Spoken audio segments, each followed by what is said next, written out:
নমস্কার বন্ধুরা, আশা করি সকলেই ভালো আছেন। তো আজকে আমি যে বিষয়টি নিয়ে কথা বলবো, বিষয়টি খুবই উদ্বেগজনক এবং দুঃখজনক বিষয়ও বটে। সেই বিষয়টি হচ্ছে যে আমরা এতদিন শুনতাম যে শুধুমাত্র বাংলাদেশ বা পাকিস্তান এই সমস্ত অঞ্চলগুলোতেই সনাতন ধর্মাবলম্বী তথা হিন্দুদের উপর অত্যাচার নির্যাতন করা হয় এবং তাদের মন্দির ভেঙে দেওয়া হয় বা প্রতিমা ভাঙচুর করা হয়। কিন্তু আমরা আজ অনেক ভয়ঙ্করভাবে লক্ষ্য করছি যে ভারতের পশ্চিমবঙ্গেও এই সমস্ত ঘটনা ঘটছে এবং আজকে দুটি ঘটনা নিয়ে কথা বলবো। আপনারা প্রথম ঘটনাটির দিকে একটু লক্ষ্য করুন। হয়েছে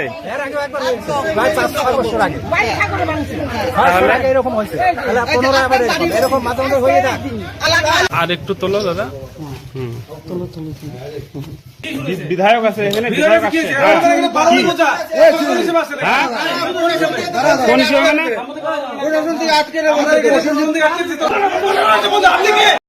দেখুন, এখানে পশ্চিমবঙ্গের একটি জায়গায় প্রতিমা ভেঙে দেওয়া হয়েছে এবং যিনি বিধায়ক তিনি এখানে এসেছেন এটি পরিদর্শন করতে এবং এর বিচার করার জন্য, এর বিচার চাইতে প্রশাসনের কাছে। এই জায়গায় তিনি যে দলের বিধায়ক হয়ে ক্ষমতায় এসেছেন তার বিপক্ষ দল হচ্ছে এই পশ্চিমবঙ্গের ক্ষমতায়। তাই ওই সমস্ত সনাতনী নামধারী কুলাঙ্গার গুন্ডারা এসে তার বিরুদ্ধে প্রতিবাদ করছে যে তিনি কেন এখানে এসেছেন, অথচ তিনি এখানকার প্রশাসক, তিনি এখানকার বিধায়ক, তিনি আসবেন না তো কে আসবেন? কিন্তু তিনি এখানে আসতে পারবেন না, তিনি এসে নাকি সাম্প্রদায়িক সম্প্রীতি নষ্ট করছেন। এই কথা বলে ওই সমস্ত হিন্দু নামধারী ওই সন্ত্রাসী দলের কুলাঙ্গাররা এখানে প্রতিবাদ করছে, এখানে চিৎকার চেঁচামেচি করছে। আপনারা একটু ভালো করে লক্ষ্য করে দেখুন।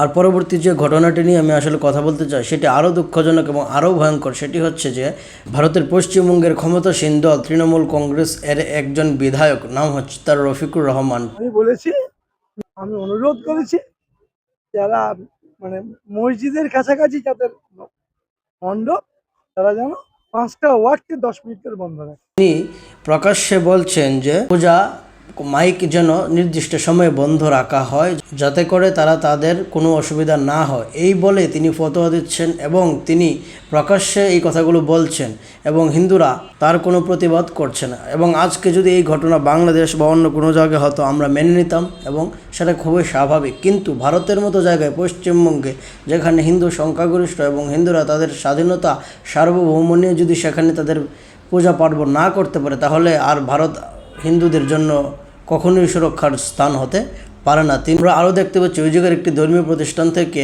চিঠিও প্রেরণ করা হয়েছে যাতে নির্দিষ্ট সময়ে পূজার মাইক বন্ধ রাখা হয়, অথচ পূজার মাইক যখন আমার জরুরি তখনও আমি বাজাতে পারবো না, কারণ তারা নিষেধ করে দিয়েছে।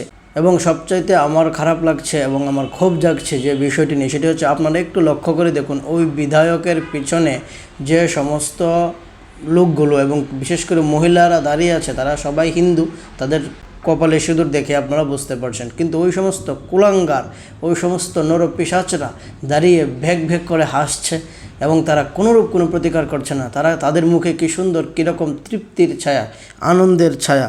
তারা ভাবছে কি যে যা বলেছে ঠিকই বলেছে, ভালো বলেছে, আমরা একটু পরে করব, এই সমস্ত তাদের মনের ভাবনা। কারণ কি? কারণ তারা ওই তৃণমূল কংগ্রেসের দলেরই সদস্য, তাই তারা তৃপ্তির হাসি হাসছে। মহিলাগুলোর দিকে একটু ভালো করে লক্ষ্য করে দেখুন, ওরা তৃপ্তির হাসি হাসছে। ওদের হাসি দেখে বোঝাই যাচ্ছে না যে এখানে কোনো বিধিনিষেধ প্রয়োগ করা হচ্ছে। এবং এই সমস্ত কুলাঙ্গারের জন্যই আজকে ভারতবর্ষ হিন্দুদের জন্য সবচাইতে অসুরক্ষিত জায়গা এবং বিশেষ করে পশ্চিমবঙ্গ হিন্দুদের জন্য একটি ভয়ঙ্কর জায়গায় পরিণত হয়েছে। তো আমি আশা করব আপনারা এই ঘটনাগুলোকে নিয়ে প্রতিবাদ করবেন এবং এগুলো প্রচার করবেন, নতুবা বাংলাদেশ পাকিস্তানের মতো পশ্চিমবঙ্গ তথা ভারতবর্ষ থেকেও ধীরে ধীরে হিন্দুদের অবস্থা শোচনীয় হতে থাকবে। তাই আমি আশা করব আপনারা আমার কথাগুলোকে ভাববেন।